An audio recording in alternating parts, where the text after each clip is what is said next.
Hola, ¿cómo están? Bienvenido a esta novena sesión del taller de estrategias psicológicas de afrontamiento a la pandemia COVID-19. En esta novena sesión vamos a revisar algunas consideraciones sobre discapacidad y el posible contagio con COVID-19. Mi nombre es Tamara Cortés y soy psicóloga del programa de discapacidad de la Ilustre Municipalidad de Quilpué. Con respecto a pensar si es que la discapacidad se puede ver como una desventaja o no en la manifestación del virus del COVID-19, es posible decir que la discapacidad por sí sola puede no estar relacionada con un mayor riesgo de contraer COVID-19 o tener una enfermedad grave. La mayoría de las personas con discapacidad no tienen un riesgo inherentemente mayor de infectarse o de tener una enfermedad grave por COVID-19, ¿ya?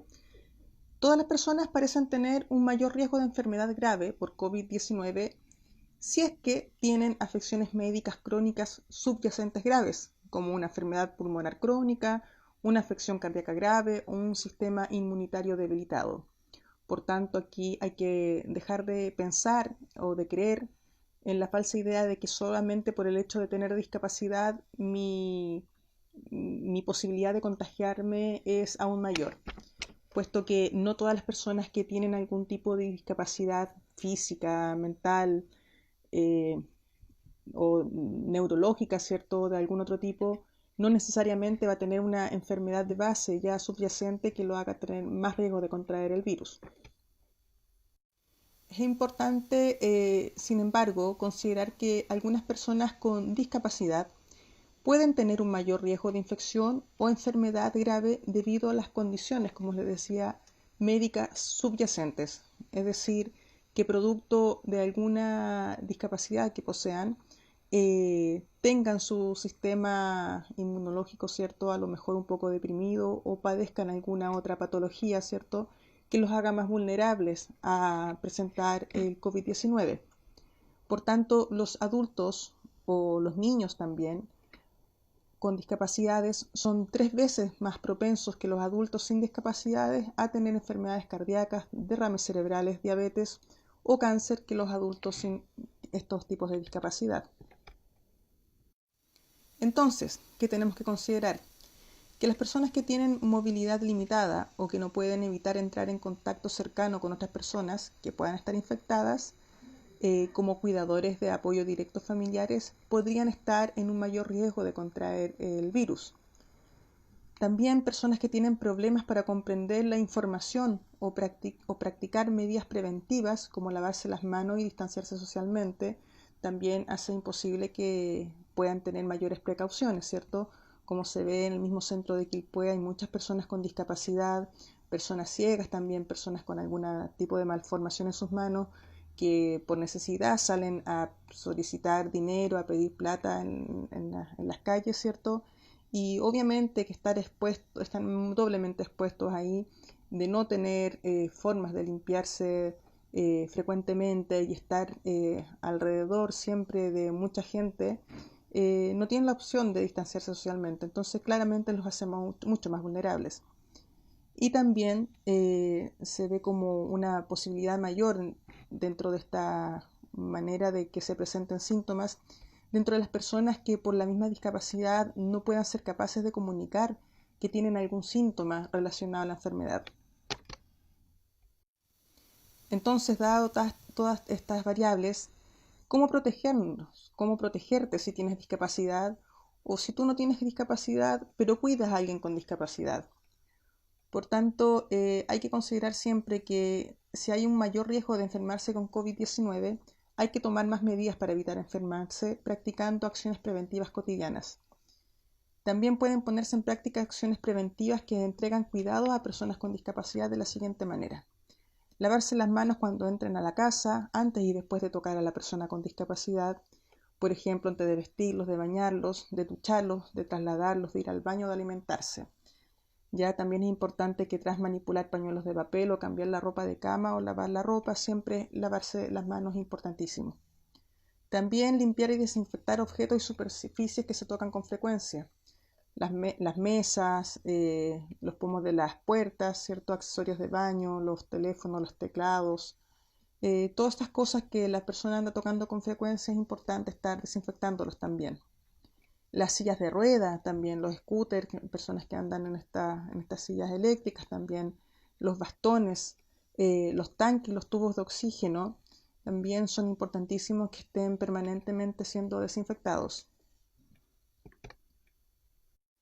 Ahora, ¿qué pasa si finalmente me contagio o estuve cerca de alguien contagiado? Ya las medidas preventivas que se trataron de aplicar no surtieron efecto y terminé contagiándome, ¿cierto?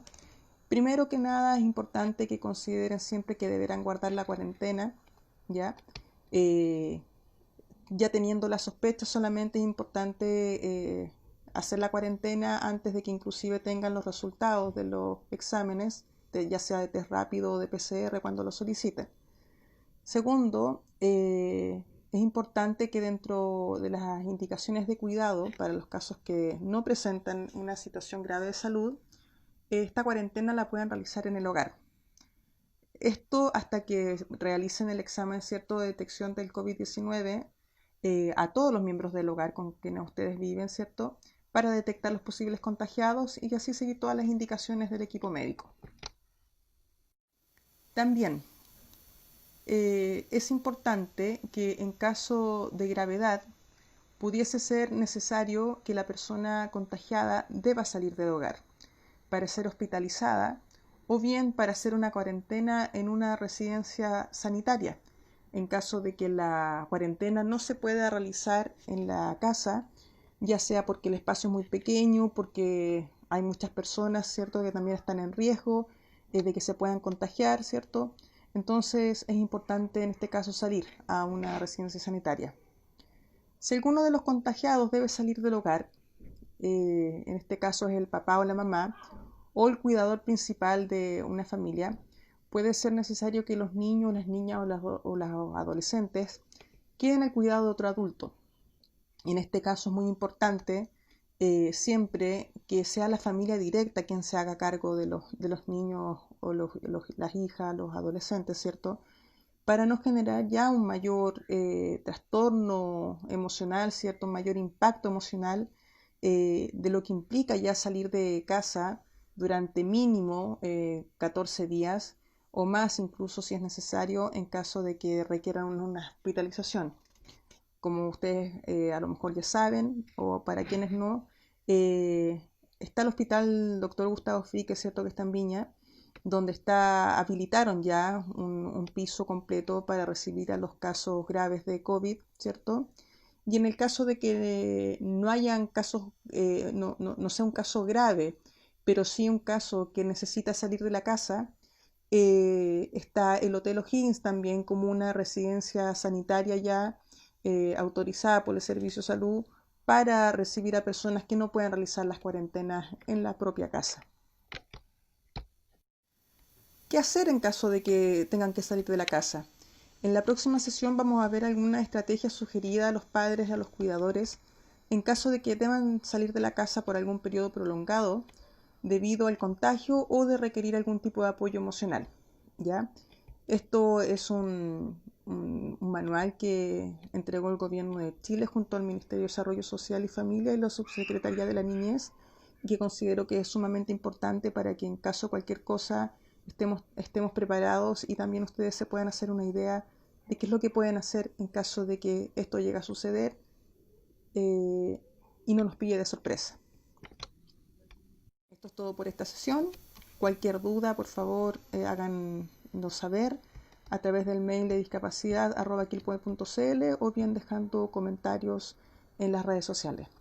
Cuídense mucho y quédense en casa. Hasta la próxima.